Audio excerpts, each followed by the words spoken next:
Hello everyone, welcome back to trading mind set Telugu.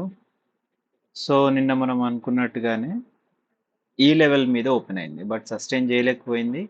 So మనం అనుకున్న levels ఈ ఈ లెవెల్ అనుకున్నాం, ఇక్కడ మంచి బయింగ్ వచ్చే ఛాన్స్ ఉంటుంది అనుకున్నాం. ఇక్కడ మాత్రం సూపర్ బయింగ్ అనుకున్నాం. సో అదేవిధంగా ఈ లెవెల్కి కొంచెం దగ్గరలో వచ్చింది అండ్ షార్ట్ కవరింగ్ వచ్చింది. సో షార్ట్ కవరింగ్ వచ్చి నిన్న మనం అనుకున్న లెవెల్ 22,400 దగ్గర ఆగింది. సో రేపటి రోజు నేను జరగవచ్చు.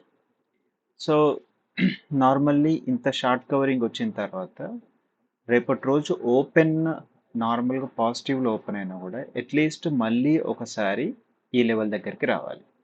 22,276 ఈ లెవెల్ దగ్గరికి వచ్చింది అనుకోండి. సో మళ్ళీ ఇక్కడ మనం బై చేయొచ్చు ఫర్ ద టార్గెట్ ఆఫ్ 22,482. లేదు, ఒకవేళ నార్మల్లీ ఫ్లాట్లో ఓపెన్ అవుతాయి, పాజిటివ్ సైడ్ వెళ్తే, సో ఈ లెవెల్ మీదే ఓపెన్ అవ్వాలి. 22,400 మీద ఓపెన్ అయ్యి అట్లీస్ట్ మనకి అప్పుడు మనకు ఉండే టార్గెట్ 22,481. ఒకవేళ పాజిటివ్ మూమెంటం కనుక క్యారీ అవుతే ఇక్కడ మనం 22,570 వరకు కూడా వెళ్ళొచ్చు. బ్యాంక్ నిఫ్టీకి వచ్చినప్పుడు సేమ్ థింగ్. నిన్న మనం అనుకున్నట్టుగానే దీని మీద ఓపెన్ అయింది అండ్ మళ్ళీ ఇక్కడికి వచ్చింది, సూపర్ బయింగ్ జోన్ అనుకున్నాం. అట్లాగే మళ్ళీ ఇక్కడికి వచ్చింది, మళ్ళీ ఫైనల్గా వచ్చి ఇక్కడ నుంచి షార్ట్ కవరింగ్ ఇచ్చింది. బట్ మనం ఇంత టార్గెట్ వరకు వెళ్తాను అనుకున్నాం, బట్ ఇంత టార్గెట్ వరకు వెళ్ళలేదు. ఒకవేళ కనుక రేపటి రోజున నార్మల్ ఫ్లాట్ పై డౌన్ సైడ్కి వస్తే ఇది మనకి బయింగ్ పాయింట్ అవుతుంది. 47,806 ఇక్కడ నుంచి బయింగ్ రావాలి. సో బయింగ్ వస్తే ఫస్ట్ టార్గెట్ మనకి 48,155. ఒకవేళ దీని మీద ఓపెన్ అయ్యి సస్టైన్ కాగలిగితే దెన్ మనకి ఈ లెవెల్ అంటే ఈ 48,700ని నెక్స్ట్ వీక్లో టచ్ అయ్యే ఛాన్స్ ఉంటుంది.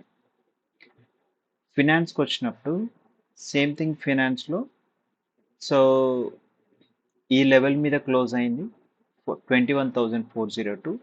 ఒకవేళ డౌన్ సైడ్లో వస్తే ఈ లెవెల్ అంటే 21,355 is the best buying zone for the target of 21,507. ఒకవేళ డౌన్ సైడ్లో వస్తే మళ్ళీ మనం ఈ లెవెల్కి రావచ్చు, 21,250. ఈ లెవెల్ నుంచి మనం బై చేయడానికి ఛాన్సెస్ ఉంటుంది. మిడ్ క్యాప్ వచ్చేసరికి సో నిన్న మనం అనుకున్న లెవెల్లోనే మనం నెక్స్ట్ 2-3 డేస్లో 11,329కి వెళ్ళే ఛాన్స్ ఉంటుంది అనుకున్నాం. బట్ వన్ డేలోనే ఓపెన్ అవ్వడమే బిగ్ గ్యాప్ ఓపెన్ అయింది. అండ్ ఇక్కడే ఈ టూ లెవెల్స్ అంటే 11,167 అండ్ 11,331 దీని మధ్యలో ఆడింది. అండ్ రేపటి రోజున ఓపెన్ అయితే ఇక్కడ నుంచి మనకి షార్టింగ్ పాయింట్ అవుతుంది 11,392. ఇది షార్టింగ్ పాయింట్ అవుతుంది అండ్ మనం డౌన్ సైడ్కి వెళ్ళొచ్చు. డౌన్ సైడ్కి మనం ఈ లెవెల్స్ వరకు కూడా వెళ్ళొచ్చు, 11,170. ఒకవేళ కూడా దీని మీదనే ఓపెన్ అయితే ఇంత ఇంత ఓపెన్ అయ్యే ఛాన్స్ లేదు. ఒకవేళ ఓపెన్ అవుతే మనకి నెక్స్ట్ టార్గెట్ వచ్చేసి 11,400 అవుతుంది. Thank you.